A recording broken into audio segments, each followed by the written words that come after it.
Everyone, good evening. আশা করি আপনারা খুব ভালো আছেন, আমরাও ভালো আছি। আজ 14ই জানুয়ারি, মকর সংক্রান্তি। সকলকে জানাই মকর সংক্রান্তির অনেক অনেক শুভেচ্ছা। আজকে সেই উপলক্ষে আমাদের বাড়িতেও পিঠে হবে। অনেকের বাড়িতেই মনে হয় পিঠে আজকে হবে। আমার বাড়িতেও আজকে 3 রকমের পিঠে হবে। এখন সন্ধ্যে 6টা, 1 কাপ চা খেয়ে পিঠে তৈরির কাজে লেগে পড়বো, কারণ 3 রকমের পিঠে বানাতে হবে আজকে আমাদের। এটাই আমাদের নিয়ম।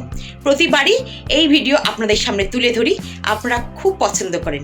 সেই প্রতিবারের মতনই আজকেও আমার বাড়িতে কি কি পিঠে হয়, কিভাবে হয়, সবটাই আপনাদের সামনে তুলে ধরবো। আশা করি আপনাদের ভালো লাগবে। চলুন তাহলে পিঠে বানানো যাক। প্রথমেই ভাজা পিঠে দিয়ে আজকে শুরু করব। বড় বড় রাঙালু নিয়ে এসেছি, একদম রং ছাড়া কিন্তু রাঙালুগুলো। রাঙালুর খোলাগুলোকে ভালো করে ছাড়িয়ে নিতে হবে। এইটার হিসেব হচ্ছে 4 থেকে 5টা রাঙালু নিলে 2টো এমনি আলু নিতে হবে। এটাই কিন্তু হিসেব। রাঙালু আর গোল আলু দিয়ে তৈরি হবে ভাজা পিঠে। প্রথমে রাঙালু আর আলুর খোলাগুলো ছাড়িয়ে নিয়ে আমি কুকারে একটু সিটি দিয়ে নেব, কারণ তাহলে তাড়াতাড়ি জিনিসটা সেদ্ধ হয়ে যাবে।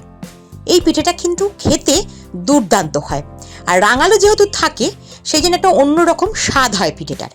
এই যে রাঙালু আর আলু কেটে নিয়েছি, এবার এগুলোকে কুকারে 3টে কি 4টে সিটি দিলেই সেদ্ধ হয়ে যাবে।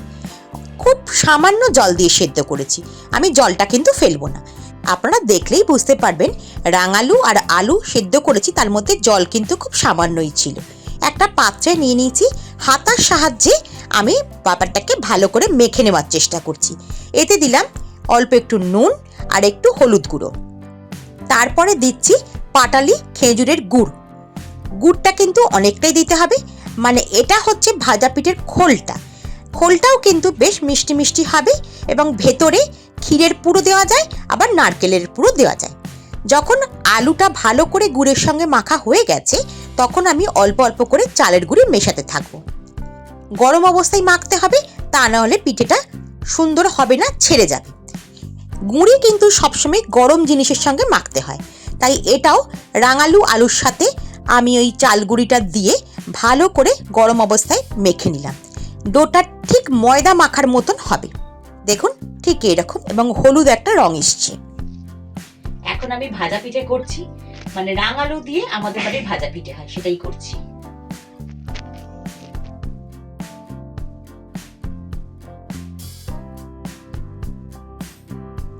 এখানে আমি আজকে খেজুরের গুড় দিয়ে নারকেলের ছাই নিয়েছি। পিঠেটা আমাদের একটু অন্যরকম দেখতে করি, চ্যাপটা চ্যাপটা পিঠে, মানে আমার শাশুড়ির থেকে আমি এরকমই শিখেছি। নারকেল দেওয়া পুরগুলো কিন্তু আমার ছেলে মেয়ে একদম খায় না, তাদের জন্য আবার ক্ষীরের পুর দেওয়া পিঠে করতে হবে। কিন্তু আমরা এই ভাজা পিঠেটা নারকেল দেওয়া খেতেই বেশি পছন্দ করি। সাধারণত পিঠে যেমন গড়ে সেরকম গড়ে হাত দিয়ে চেপড়ে চেপড়ে এরকম চ্যাপটা মতন করে নেব। পিঠে বানাচ্ছি, আমার ছেলেমেয়েরা কিন্তু খুশি নয়। এর থেকে যদি মোমো বানাতাম খুব খুশি হতো।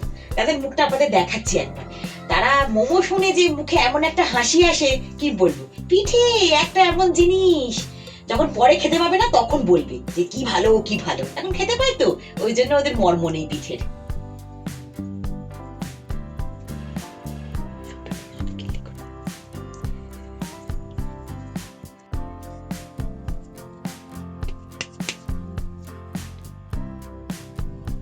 পিঠে হওয়ার জন্য মুখগুলো, মোমো হলে কেমন হতো মুখগুলো,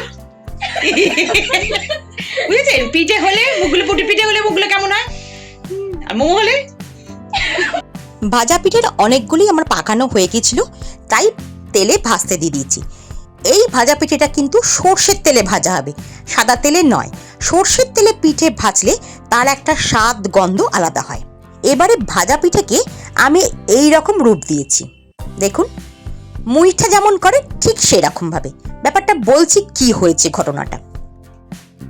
এটা হচ্ছে নতুন পিঠা আবিষ্কার, মুঠো পিঠা। এই যে মুঠো করে করে পিঠাটা তৈরি করা হয়েছে, পিঠেটা মুঠো করে করে বানানো হয়েছে। পিঠে গড়তে গড়তে আমি ক্লান্ত হয়ে যাচ্ছিলাম। আসলে আমাদের কিন্তু আরো 2 রকম পিঠে বানাতে হবে, তাই কিছুতেই করতে ইচ্ছা করছিল না। তাই আমার কর্তা আমাকে শেখালো যে এরকম মুঠো করে করে করো, তাড়াতাড়ি হয়ে যাবে। সেই জন্য এবছরে আমাদের বাড়ির নতুন পিঠে হলো ভাজা পিঠে, কিন্তু মুইঠা টাইপের মুঠো পিঠা। মাঝখানে আমি একটু রেস্ট নিয়ে নিয়েছি, তারপর আমি দুধটা গরম করতে বসিয়ে দিয়েছি দুধ পুলির জন্য। আর অন্যদিকে চাল গুঁড়িকে ফুটন্ত জলের মধ্যে দিয়ে গ্যাসের ফ্লেম লো করে কিছুটা নেড়ে নিয়েছি, মানে একটুখানি 5 মিনিট রান্না করে নিয়েছি। তারপরে সেটাকে 5 মিনিট রেস্টে রেখেছি। তারপরে একটা পাত্রে নিয়ে ঠেসে ঠেসে একদম অল্প অল্প ময়দা মিশিয়ে মোলায়েম করেছি। এই ভিডিও কিন্তু আমি শর্টসে আগে দিয়ে দিয়েছি দুধ পুলি আর সেদ্ধ পুলি বানানোর, সেই জন্য আমি এই ভিডিওতে আর ডিটেলসে কিছু দিলাম না। এখন আমি দুধ পুলির পুলিগুলো বানাচ্ছি। এই পুলিগুলোর ভেতরে আমি ক্ষীরের পুর দিয়েছি। আমাদের দুধ পুলি আবার নারকেলের পুর দিয়ে হয় না, সবটাই ক্ষীরের পুর দিয়ে হয়।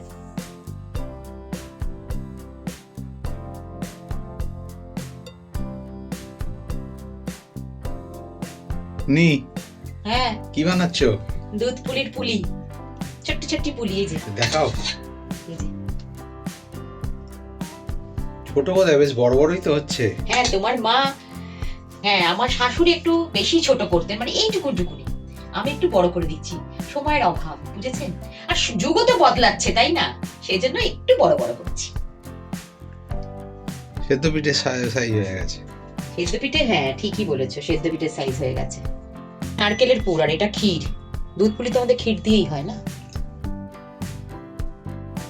দুধ পুলি বা ক্ষীর পুলির পুলি কিন্তু আমি তৈরি করে দুধের মধ্যে দিয়ে দিয়েছি। এবার একটু যখন ভেসে উঠবে পুলিগুলো, আমি গুড় দিয়ে দেবো। এখনকার গুড়ে অবশ্য খুব ভালো মিষ্টি হয় না, আর আমাদের বাড়িতে এই সব পিঠে কিন্তু বেশ মিষ্টি মিষ্টি খায়, তাই এর সঙ্গে একটু চিনিও দিতে হবে। খেজুরের গুড়ের সাথে অল্প একটু চিনি মেশালে তবেই কিন্তু মিষ্টিটা ঠিক ঠিক আসবে। দুধ পুলিটা দেখতে কিন্তু দারুণ হয়েছে, খেতেও কিন্তু অসাধারণ হয়েছিল। আর অন্যদিকে নারকেলের পুর দেওয়া সেদ্ধ পিঠেটাও বসিয়ে দিয়েছি। যেমন করে মোমো করে ঠিক সেরকমভাবেই আমি একটা কড়াইতে জল দিয়েছি, ওপরে ফুটো ফুটো ঢাকা দিয়ে আমি সেদ্ধ পুলিগুলো তৈরি করেছি। আর এই দিকে দেখুন দুধ পুলি আমার একেবারে তৈরি। এবারে আমি পিঠেগুলো সত্যি একটু বড় বড় বানিয়ে ফেলেছি। আমার শাশুড়ি কিন্তু খুব সুন্দর পিঠে বানাতেন, একদম ছোট ছোট, দেখতে খুব সুন্দর হতো। আমার শাশুড়ির কথা কেন বলছি, আমার দিদিমাও দারুণ সুন্দর পিঠে বানাতো। চলুন এবারে একটা থালায় সার্ভ করে দিয়েছি। একটা হচ্ছে সেদ্ধ পিঠে নারকেল দেওয়া, আর একটা ক্ষীর দিয়ে সেদ্ধ পিঠে, দুধ পুলি, খেজুরের গুড়, আর হচ্ছে রাঙালু দিয়ে ভাজা পিঠে।